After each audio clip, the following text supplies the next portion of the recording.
Wala naman kasing sahod ang pastor eh. Amen? Amen. Dahil lang sa kabigatan ng pagtawag ng Diyos. At kung ang Diyos ang tumawag, hindi rin sila pababayaan. Kung kayo nga, hindi pinabayaan. Right. That's right. Amen? Kaya sabi ko kahapon, di ba, yung 5,000 men na pinakain, 5 loaves and 2 fishes lang yun eh. At ang may dala pa, bata. Minsan, bata pa ka nagbibigay, no? Minsan, matatanda, wala maibigay. Diba? Sa 5,000, wala eh. Pero ang bata willing to give. Yes. Sige, ibigay niya. Right. Na naniniwala siya, be-bless talaga ng Panginoon yun. At ibinigay sa kanya, yung mga leader, yung 12 disciple niya, hindi pinabayaan ng Panginoon niyo. Ito gawin ninyo, by 50s, upo. Ay, organize ha, hindi magkakagulo sa pilahan ng ayuda. Ito, organize sa 5,000. Amen? Kaya ang Panginoon organize siya. Organize siya talaga. Right, By that's 50s, right. upo lahat. Saan pinaupo? Sa damuhan ba na tuyo? Sabi niya, green grass. Green grass, ang Panginoon, sa talagang green tayo po upuin. Kapag nasa gawain ka ng Panginoon, tumatanggap tayo ng blessing. Yes, Sa green grass, yes. umupo sila. Tapos tahimik lang, walang mag-iingitan. Diba nang dinala sa Panginoon, binless niya, binigay niya sa disciple, and then distribute it. Nagutom ba? Ano sabi? Lahat ay nabusog. Right. Busog na busog. May sob. Ang lahat ng mga tao bago pa alisin. At ang sabi niya, kunin niyo lahat yung mga natira. Ilang bakol? Nag-sharon. Ilang bakol? Ilang basket? Basket. Ha? 12 basket. At ang basket na yan ay hindi, kulang. Talagang, umapaw yun kasi nga, yun ang nakuha nila. 12. Yung 12 yun ay ibinigay ng Panginoon sa kanyang disciple. Amen. Kung sila busog, pero yung mga disciple niya, hindi lang busog. Over nga yung kanilang basket. Dahil ang Panginoon, pag nagpala sa kanyang mga anak na nagpapagamit, hindi ka na mabubusog. Aapang mag-overflow ang blessings sa iyo. Right. Kaya pag libre ka sa gawain, huwag kang mag-alala. Praise the Lord. Amen. Kapag pinagpala ang ating pastor, kasabay ka na, kasunod na kayo. Amen. At madami ang mga leader sa church, mas maganda yun. Dahil tayo mag-i-enjoy tayo Praise sa mga God. biyaya ng Panginoon. Amen. Praise the Lord. Nag-inggitan ba si Pedro at saka si John? Ano ba yun? Sa'yo, ang dami ha. Hindi, ang Panginoon prayer yan eh. Right. Pag nagbigay siya, kapag nagpagamit ka sa Panginoon, lahat tayo Amen, tatanggap amen. ayon sa ginawa natin sa Panginoon. Praise God. Amen. So palakpakan natin siya. Okay, the source of blessing. Saan ba galing ang blessing? Okay. The source of blessing. Yan. Every seed carries a promise because God put it there. Okay? Tandaan natin na pag may seed, may harvest yan. The source of blessing, Deuteronomy 8:18. It says, "But remember the Lord your God, for it is He who gives you the ability to produce wealth and so confirm His covenant, which is sworn to your ancestor as it today." Kung papaanong kinonfirm mga kapatid ng Panginoon sa mga ancestor pa, tinutupad niya hanggang ngayon. Amen. Amen. Basta alalahanin mo lang ang Diyos mo na siyang pinanggagalingan ng lahat ng mga abilidad para tayo ay yumaman. Sino ngayon ang gustong yumaman? Itaas ang kamay.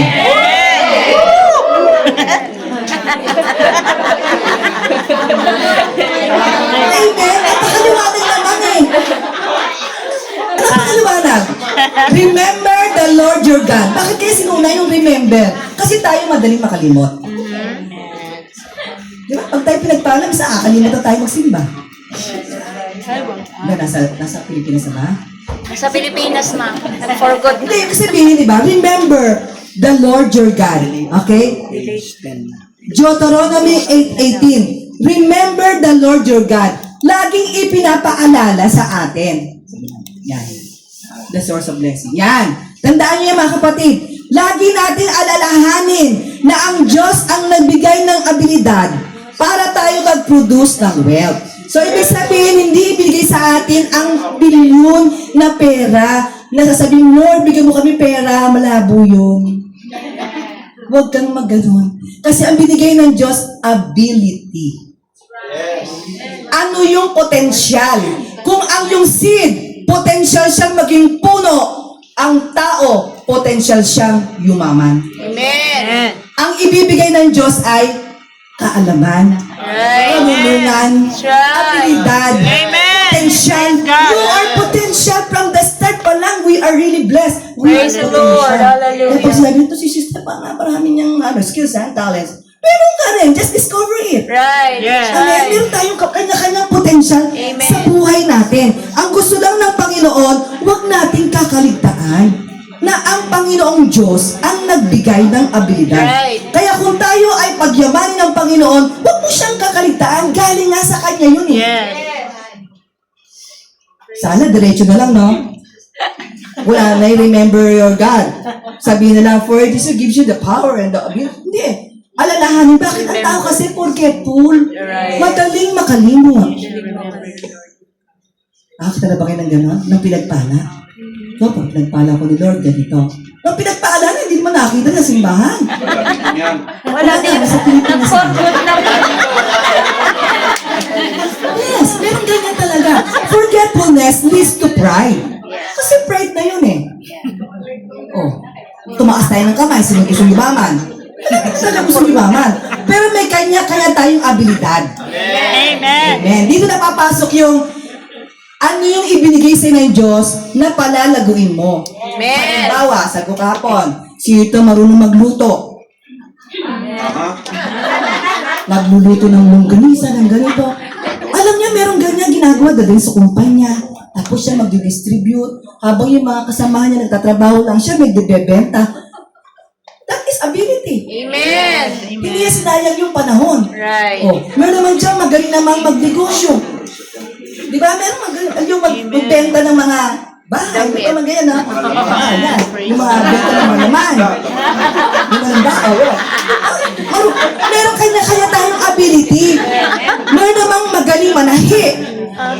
Yung pag nakita niya, may mga nagdi-design siya. Kasi ang mga nanay, according sa Proverbs, hindi po siya ordinaryong nanay lang. Basahin nyo kasi natin virtuous woman. Yes. Who can find a virtuous woman o yung babae parang nakakuha ka ng ruby. Kasi nga, itong babae ito ay virtuous. Amen. Hindi lang siya umaasa. Praise Siya'y the Lord. gumagawa ng paraan para sa pamilya. Praise the Lord. Marami, nagbebenta ng mga lupa, bumibili. Buy and sell. Pag binasa niyo siya. Nasa Hong Kong po yan. Amen. Tayo ang mga ruby. Meron tayong diamante.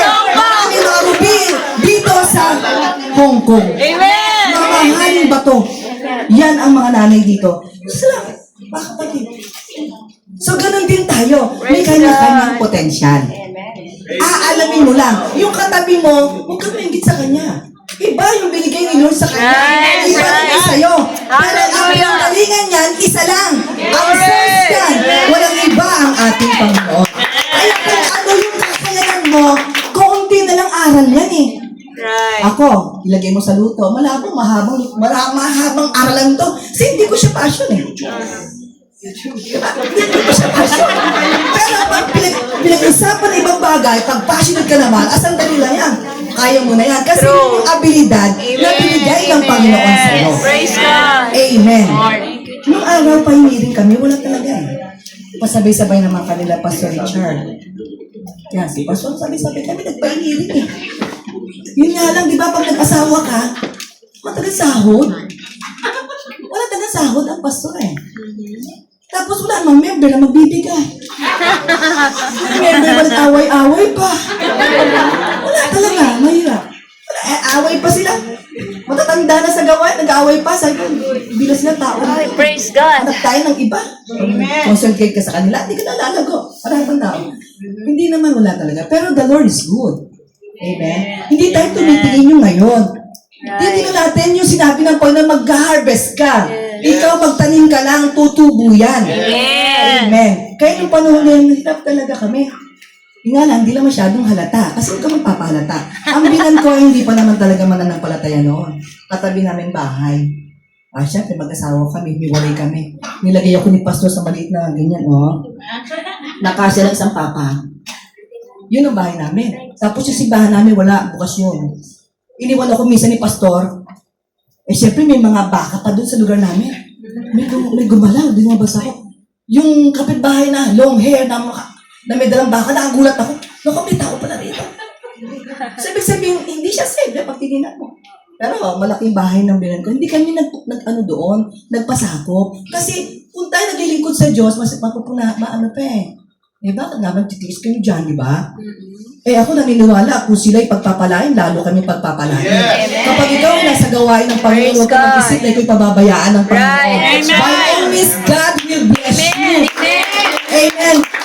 Kaya sabi ko lang yung kapatid kong isa na sa Japan. Isa naman, nandun sa Canada. Isa, tatlo sila. Lord, ako po, pastor, asawa ko, Berndo Papaya.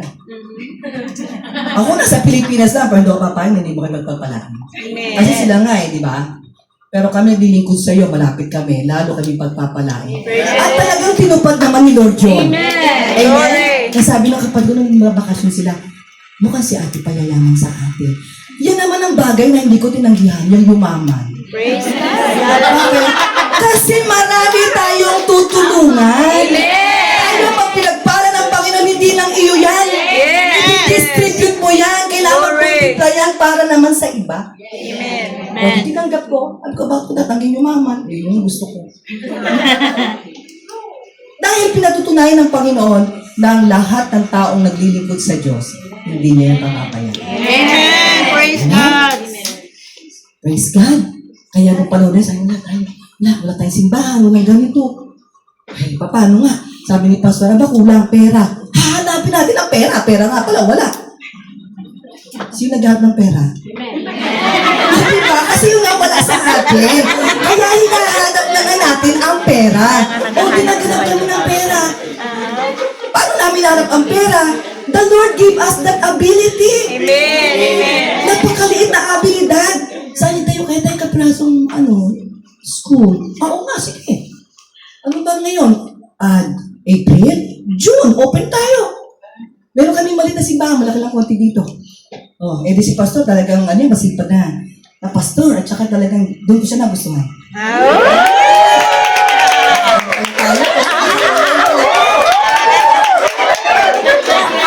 So ibig sabihin, hindi nga tayo kung ano abilidad. Kaya si Pastor, marami siya alam, mag-construct, everything. Wala lang siyang pambili. Ako naman, ay yung ma-market kita, ito, classroom to, nakita mo to, gano'n. Doon naman tayo binigyan ng abilidad ng Panginoon. Mami, nakita mo to, classroom to, ginagawa pa nga lang. Wala pang makita, pero sinasabi ko classroom. Uy, nanay mo, nag-enroll. Mga kapatid, totoo yan, pagdating ng June, 40 lang target namin noon binigyan kami ng 86. Wow. Amen? Sabi namin, pag pala may ganito na, ilang compute lang, magkakaroon tayo ng lupa. Amen? Dumating yung si DepEd. Pipermita na kami. Asan ang mga clinic? Pangalan lang. Ito po, klase. Ganun lang siya. Sabi ng DepEd, ha? Pikit mata ha? Bibigyan ko kayo ng permit. Asan ang halaman? Kinuha kayo naman ng aming libryan ko. Bibigyan kayo naman, ito po yung garden. Pero ano lang yun? Mga paso-paso lang yun. Pinapakita mo. Kasi God will bless you. Amen. Kung yun ay ginawa natin, susuportahan tayo ni Lord. Hanggang doon lang alam natin. Wala nga tayong alam. Amen? Kasi nagtayos ka, wala namang alam. Pero alam natin, alam ng Diyos gagawin namin. Ang kapila kasi namin, pag nakuha ng iba, kaya mong kunin. Yes, Mga Trinitarian nga, nakakapagtayo. Bakit kami hindi? Yung lahat ng requirements na kinuha nila, kaya namin kunin yan. Pero hindi namin ako siya magtuturo sa amin. Because of that ability. Kasi katulad natin, tao lang naman din siya. Yes, Ba't ang gagawa nila yun? Kaya natin ito. Kaya talagang ang Panginoon sinamahan natin. Sinamahan tayo ng Panginoon. Praise God. Ngayon, after a year, grade 1 na, saan po ang classroom? Nakita mo, Daddy, yun, yung sa harap doon? Yun. Pero yung tinuturo namin, hindi pa namin na-acquire yun. Kasi pag sinabi namin, na-transfer na sila, imagine, 86, nakapraso naman yung aming, yung aming classroom. Dinibide lang ni Pastor, classable ng ganyan, mowall, ganyan. Pagdating ng linggo, bubuksan yun, charge. Pagdating ng Lunes, classroom yun. nangyari. Amen. Pag tinignan mo nga, parang classroom. Pero pagdating na Sabado yun, transformer yun. Magiging simbahan yun. Amen. Tapos sabi ng tatay, paano po next year? Kasi November na, mga gano'n, October, November. Tatanong sila kung meron ba next year. Sabi ko, nakita niyo po ba yun? Hindi pa natin po nakukuha yun. Inaapakan pa rin ni Pastor the Lord. Ibigay mo po sa amin itong lupa na to. And the Lord gave us. Amen. Praise the Lord. Saan ka kukuha ng pampatayo? Fourth floor yung aming nilagay na perspective, 4 na palapag. Kaya sabi nung architect, magkano po ba? Okay, ma'am. Kaya ba mga 200,000? Nako, yung architect, hindi na makasagot. Fourth floor, 200,000? Kami naman sa loob-loob ko, si architect, hindi niya maalam. Nangihingi lang kami. O to yung mga kapatid. Nangihingi kami. Kasi meron kami foundation. Foundation una namin, then education. Yung foundation ang ginamit namin para manghingi doon sa mga government. Praise Kay God. mayor, kay governor, at binigyan naman kami doon sa first floor. Amen. Amen. Hindi mo nakita, di ba, ni architect yun? Kasi wala mo siya pananampalataya eh. Tayo, we have Amen. faith with God. Praise Hindi the tayo Lord. pipiliin ng Panginoon. Amen. Pagdating ng June, pasukan, meron yun. First floor. Hindi ko naman sinabi fourth floor eh. First floor na. Ang first floor, nagamit yun. At yung mga estudyante, hindi nila nilipat. Naka-aircon po yun, ma'am. Naka-aircon. Yung aircon ng simbahan, tinatransfer doon sa classroom. Kasi lalakarin lang naman. Nakita naman ni Pastor yan. Pupunta lang doon. May nasa kariton. Ikakariton yun doon. So, ang tingin ngayon nila, naka-aircon. Pero galing yun sa simbahan. Pagdating ng Biyernes, tapos na klase, ibabalik ulit si aircon para makita ng mga member na naka-aircon din sila. Amen. Mahirap ang gawin. Kapag ikaw ay may gustong mangyari sa Panginoon, That's right. kasamahin ka ng Yes, Panginoon. yes, yes.